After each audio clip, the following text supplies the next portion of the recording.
Lotus reality and agro farming వారు premium farm land projects మన పొలం ఫేజ్ 1, 2 మరియు 3 కంప్లీట్ చేసుకొని మన పొలం phase 4 Wasar village at Narayana Khed లో ఆగస్టు 15 ఇండిపెండెన్స్ డే రోజు గ్రాండ్ లాంచ్ చేయడం జరుగుతోంది.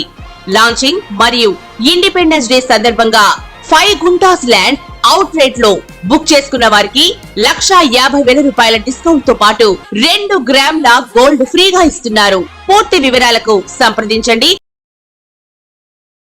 నమస్కారం అందరికి. ఇవాళ మనతో పాటు మన స్టూడియోలో ఫేమస్ ఆస్ట్రాలజర్ అయిన అనుపమ గారు ఉన్నారు. అసలు బాధక గ్రహం అంటే ఏంటి, ఎలాంటి లగ్నం వారికి బాధక గ్రహాలు ఎలా ఉంటాయి, ఏ స్థితిలో ఉంటే ఎలా బాధ పెడతాయి, వాటికి చక్కగా పరిహారాలు తెలుసుకుందాం.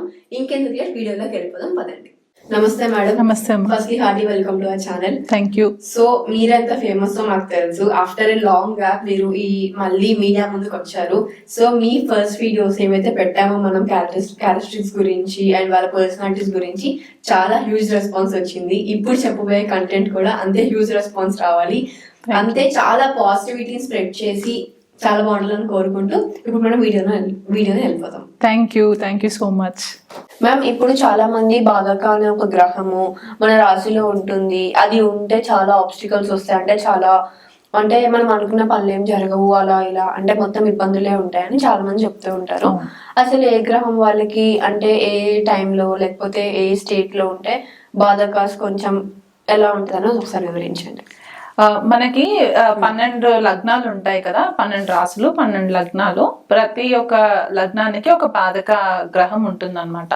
సో దీన్ని 3 కేటగిరీస్ కిందికి విభజన చేస్తారు. చరరాశులు, స్థిర రాశులు అండ్ ద్విస్వభావ రాశులు. అంటే movable science, fixed science and dual science. Movable science అంటే మనకి మేషరాశి, కర్కాటక రాశి, తులారాశి, మకర రాశి. ఆర్ మేష లగ్నం, తులా లగ్నం, కర్కాటక లగ్నం ఆర్ మకర లగ్నం. వీళ్ళకి 11th హౌస్ అంటే లాభస్థానంలో ఉండే గ్రహాలు బాధక అవుతారు అనమాట. అంటే ఇప్పుడు మేషరాశికి బాధక ఎవరు లాభస్థానంలో అంటే మనకి శని కుంభరాశిలో ఉంటుంది కాబట్టి న్యాచురల్ గా మనకి మేషరాశి వాళ్ళకి శని బాధక లార్డ్ అవుతారు అనమాట. సో కుంభరాశికి శని ఒక్కర్లే కాదు, కోలార్డ్షిప్ రాహుకి కూడా ఉంటుంది కాబట్టి ఇక్కడ కొద్దిగా Saturn as well as Rahu 2 planets కూడా కొద్దిగా ఇబ్బందులు క్రియేట్ చేస్తూ ఉంటారు అనమాట.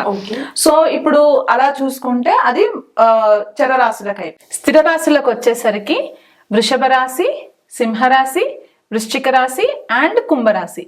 వీళ్ళకి 9th హౌస్ అవుతుంది అనమాట. ఇప్పుడు 9th హౌస్ అంటే మనకి భాగ్యస్థానంని కూడా చూసుకుంటాం కాబట్టి ఇక్కడ భాగ్యాధిపతి బాధకుడు ఎట్లా అవుతున్నారు అని కొంతమందికి డౌట్స్ రావచ్చు. సో మనం అవి డీటెయిల్డ్ గా మాట్లాడుకునేటప్పుడు వివరిస్తాను.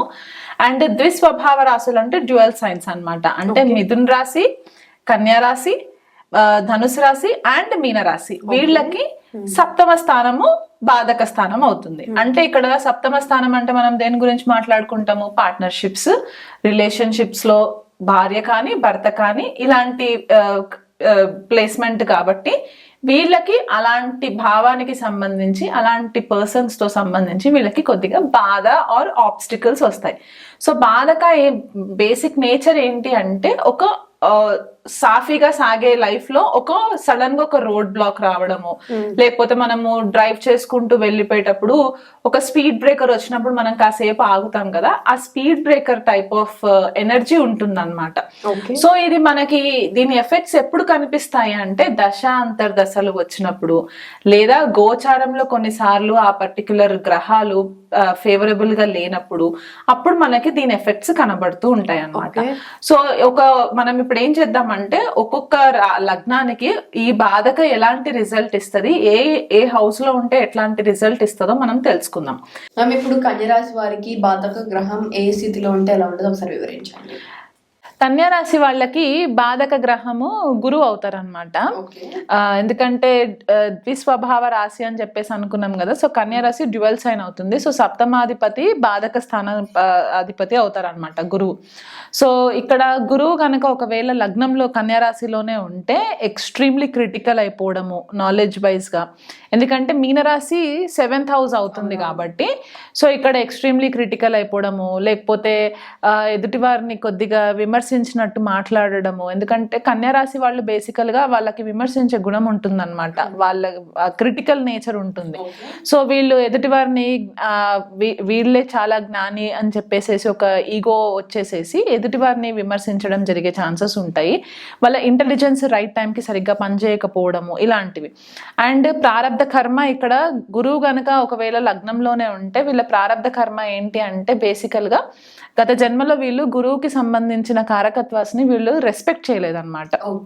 అంటే హయ్యర్ నాలెడ్జ్ ని కానివ్వచ్చు, గురువులని కానివ్వచ్చు, లేకపోతే ఏదైనా ఎడ్యుకేషనల్ ఇన్స్టిట్యూషన్స్ కి రిలేటెడ్ ప్రొఫెసర్స్ వాళ్ళని కూడా సరిగ్గా రెస్పెక్ట్ చేయకపోతే ఈ జన్మలో వాళ్ళకి ఆ గురువుకి సంబంధించిన గ్రహానికి ఆ కారకత్వాలకి ప్రారబ్ధ కర్మ బ్యాలెన్స్ చేసుకోవాలన్నమాట బేసికల్ గా. గురుడు ఒకవేళ ద్వితీయ స్థానంలో పడితే గనక, అంటే తులారాశిలో కనుక ఉంటే, ఇక్కడ 7th లార్డ్ 2nd హౌస్ లోకి వెళ్ళేసరికి ఏంటంటే రిలేషన్షిప్ కి రిలేటెడ్ మ్యాటర్స్ లో, అంటే వీళ్ళు చాలా ఎక్స్ట్రీమ్ జ్ఞానాన్ని ఇచ్చేయడము, ఏది మాట్లాడినా ఒక టీచర్ లాగా వాళ్ళకి ఎక్స్ప్లెయిన్ చేయడం, అంటే అందరూ ఆ రకంగా రిసీవ్ చేసుకోరు కదా ఇన్ఫర్మేషన్ ని. సో ఇక్కడ ఏమవుతుందంటే వాళ్ళకి రిలేషన్షిప్స్ లో కొద్దిగా డిస్టర్బెన్సెస్ వచ్చే ఛాన్సెస్ ఉంటాయి ఫ్యామిలీ ఎన్వైరన్మెంట్ లో. అంటే ఒక స్ట్రిక్ట్ రూల్స్, ఒక హోమ్ ఎన్వైరన్మెంట్, ఏదో టెంపుల్లో ఉన్న ఎన్వైరన్మెంట్ లాగా నేను తీసుకొచ్చి పెడతాను, నేను లాజిక్స్ మాట్లాడతాను, నేను స్ట్రాటజీస్ చెప్తాను, లేకపోతే నేను ఒక జ్ఞానాన్ని పంచుతానంటే అందరూ ఒకే మైండ్ సెట్ తో ఉండరు కాబట్టి అక్కడ కొద్దిగా ఇబ్బంది పడే ఛాన్సెస్ ఉంటాయి.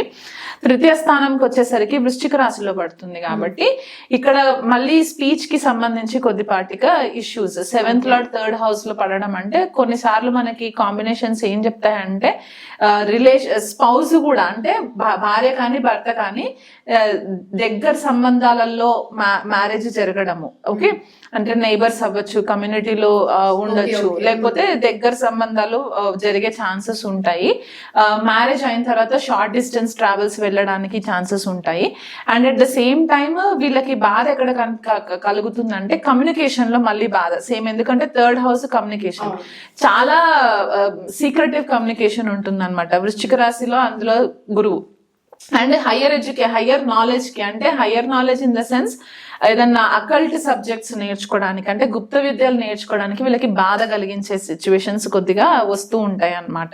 సో ఇక్కడ గురువు మనకి వృశ్చిక రాశిలో ఉంటే గనక ఇక్కడ ఏమవుతుందంటే యంగర్ సిబ్లింగ్స్, అంటే వాళ్ళకంటే చిన్న సిబ్లింగ్స్ ఎవరైతే ఉంటారో చెల్లి తమ్ముడు, వీళ్ళతో కూడా కొద్దిగా కర్మ కనెక్టెడ్ అయి ఉంటుంది అనమాట. దానివల్ల వీళ్ళు కొద్దిగా ఇబ్బంది పడడం, బాధపడడం, లేకపోతే వీళ్ళు ఏదన్నా బెటర్మెంట్ కోసం ఏదన్నా ప్రయత్నం చేసేటప్పుడు వాళ్ళు కొద్దిగా పోక్ చేసి దాన్ని అడ్డుపడడం, ఇలాంటివి జరిగే ఛాన్సెస్ కూడా ఉంటాయి. ఎందుకంటే 3rd హౌస్ మనము యంగర్ సిబ్లింగ్స్ అని కూడా చెప్తూ ఉంటాం కాబట్టి.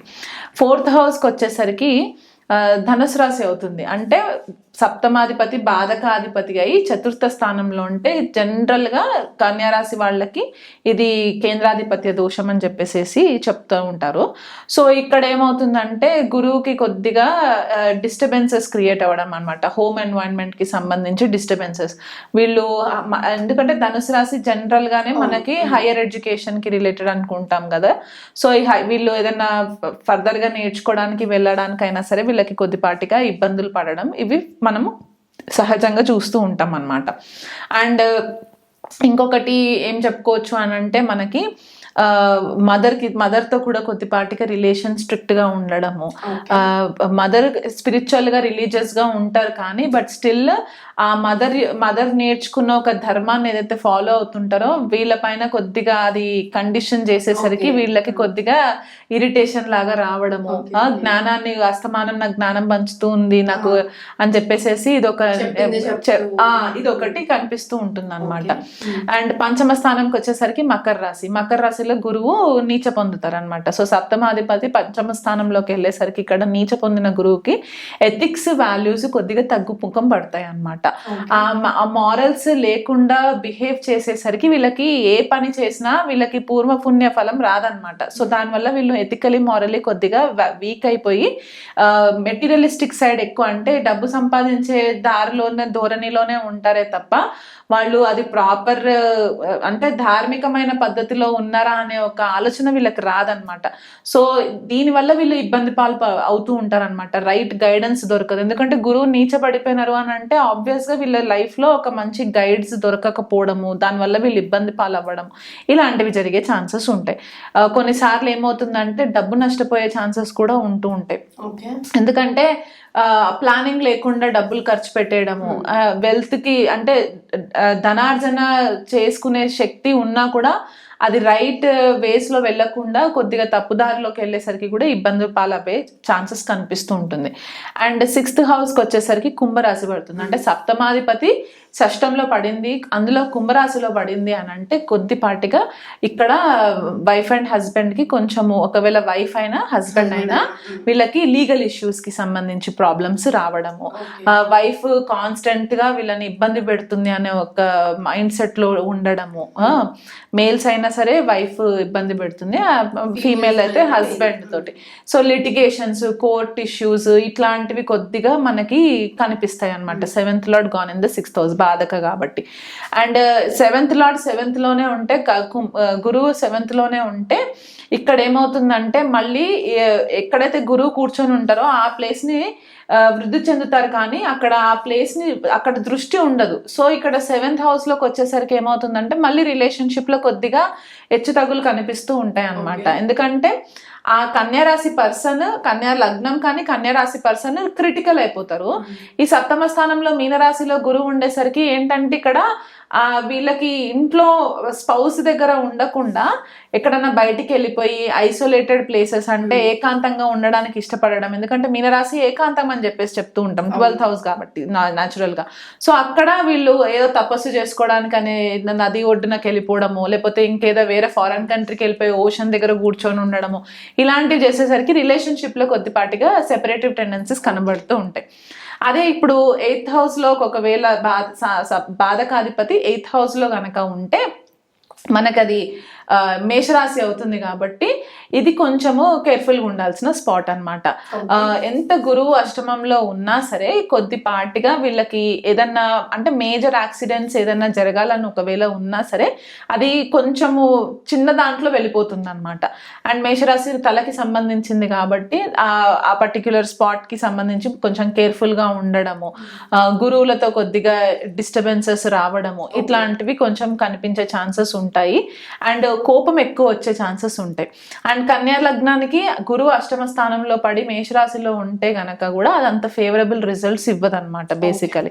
అండ్ కొన్నిసార్లు ఇప్పుడు గురువు ఎథికల్ అయినా సరే దానిపైన మళ్ళీ రాహు వీక్షణ కానీ శని వీక్షణ కానీ పడినా కూడా కొంచెం రిలేషన్షిప్ లో సీక్రెటివ్ అఫైర్స్ పెట్టుకునే ఛాన్సెస్ కూడా కొన్నిసార్లు మనకు కనిపిస్తూ ఉంటాయి. ఎంత గురువు అయినా సరే ఈ పాపగ్రహాల దృష్టి పడినప్పుడు కొద్దిగా ఇబ్బంది. అండ్ బాధక కదా నేచర్ వైజ్ గా, సో అది కూడా కొద్దిగా ఇబ్బంది పెడుతుంది.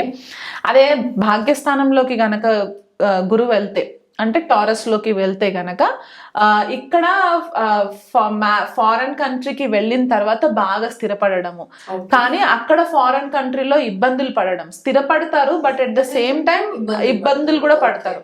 అండ్ ఫారెన్ ప్లేస్ లోనే వీళ్ళ స్పౌస్ పరిచయం అవ్వడము.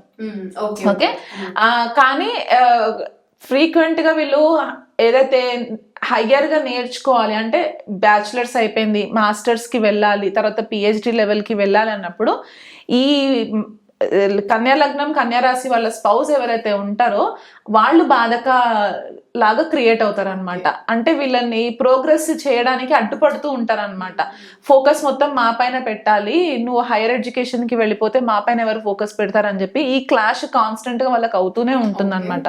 సో దీనివల్ల వాళ్ళకి రిలేషన్షిప్ లో కూడా కొద్దిగా సెపరేటివ్ టెండెన్సీస్ ఉంటాయి. బట్ పాజిటివ్ సైడ్ చూసుకుంటే ఏంటంటే మ్యారేజ్ అయిన తర్వాత కొద్దిగా కలిసి రావడము, ఎందుకంటే ఇక్కడ 7th lord gone in the 9th house, అది కూడా గురువు కాబట్టి మ్యారేజ్ తర్వాత వీళ్ళకి బాగా వెల్దీగా కలిసి రావడము, ఆధ్యాత్మికంగా ఎదగడం, ఎస్పెషలీ రిలీజియస్ బిలీఫ్స్ ఒకటి, స్పిరిచువాలిటీ ఒకటి బాగా ఎదుగుతారు మ్యారేజ్ అయిన తర్వాత కన్యా లగ్నం వాళ్ళు. And then 7th lord 10th హౌస్కి వచ్చేసరికి ఇక్కడ ఏంటంటే హైయెస్ట్ కర్మ అయిపోతుంది అనమాట. స్పౌస్ తోటి హైయెస్ట్ కర్మ, లేకపోతే పబ్లిక్ లైఫ్లో హైయెస్ట్ కర్మ. అంటే వీళ్ళు పబ్లిక్ సర్వీస్ చేయడానికే ఉన్నట్టు ఆ కంటెంట్ అంతా కూడా అట్లాగే ఉంటుంది. ఎక్కువ స్ట్రగుల్ అవ్వడము, పబ్లిక్ లో ఒక స్పాట్ కోసం వాళ్ళకి అది కనిపిస్తూ ఉంటుంది అనమాట. అంటే దే హ్యావ్ వాళ్ళు గత జన్మ నుంచి వాళ్ళు ఒక కర్మను తీసుకొచ్చుకున్నారు, అది పబ్లిక్ లైఫ్ కి క్లియర్ చేయడానికి కోసం అని చెప్పేసి అన్నట్టు ఉంటుందన్నమాట. సో కొన్నిసార్లు మనం పొలిటికల్ లీడర్స్ ని చూస్తూ ఉంటాం, వాళ్ళ ఫ్యామిలీస్ మొత్తం సాక్రిఫైస్ చేసేసి పబ్లిక్ సేవ కోసమే చాలా ప్లేసెస్ తిరుగుతూ ఉంటారు కదా, ఇది మనకి ఇక్కడ కనబడుతుంది అనమాట. బాధకాధిపతి ఎప్పుడైతే లాభస్థానంలో ఉంటారో ఇక్కడ ఏమవుతుందంటే, ఇక్కడ మ్యారేజ్ తర్వాత ఏదైతే గెయిన్స్ వస్తాయో ఆ గెయిన్స్ లో కూడా వీళ్ళు కొద్దిగా సేవింగ్స్ చేసుకోవడానికి ఇబ్బంది అయిపోతుంది అనమాట.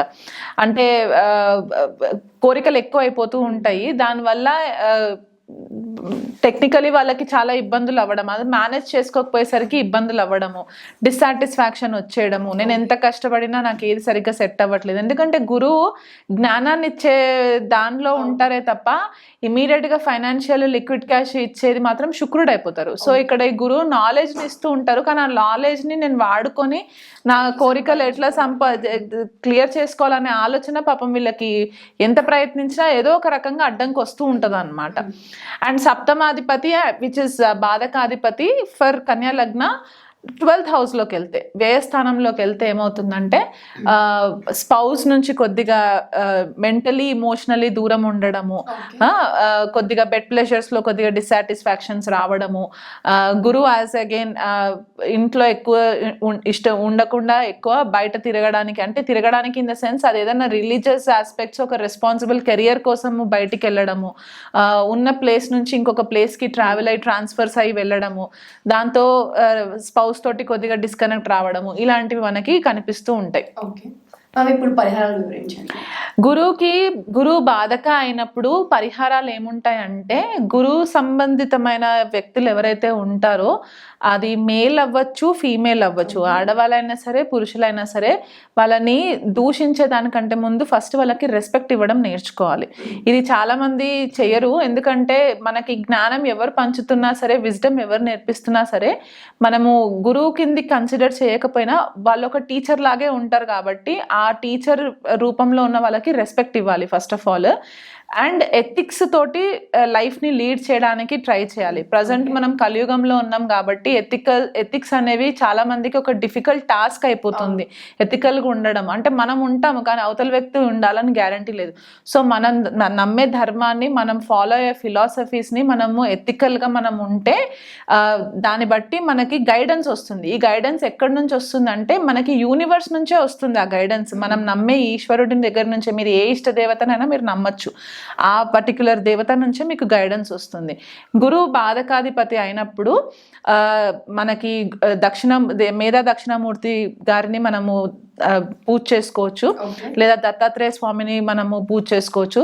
రెగ్యులర్ గా మనము గురువారము టెంపుల్లో, సాయిబాబా టెంపుల్ కానీ దత్తాత్రేయ స్వామి టెంపుల్లో కానీ పూజలు చేసుకోవచ్చు. రెగ్యులర్ గా ఆవు నెయ్యితో దీపం పెట్టడము. దీనివల్ల ఏమవుతుందంటే అత్యవసరమైన పరిస్థితుల్లో మనకి ఎవరు కూడా ప్రాపర్ గా సలహాలు ఇవ్వట్లేదు అని అనుకున్నప్పుడు ఏమవుతుందంటే మనకు సలహాలు ఇవ్వడానికి ఒక దారి దొరుకుతుంది.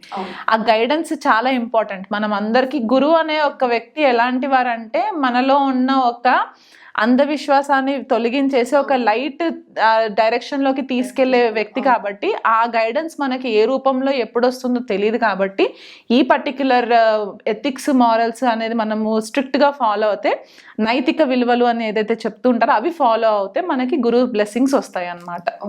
మరి చూసారు కదా, కన్యరాశి వారు బాధక గ్రహం ఏ స్థానంలో ఉంటే ఎలా ఉంటుందో వివరించారు. మరి ఏ స్థానంలో ఉంటే ఎలా బాధపడతారు, పరిహారం ఏంటో వివరించినందుకు thank you so much ma'am. మరి మరో రాశితో కలుద్దాం, అంతవరకు సెలవు.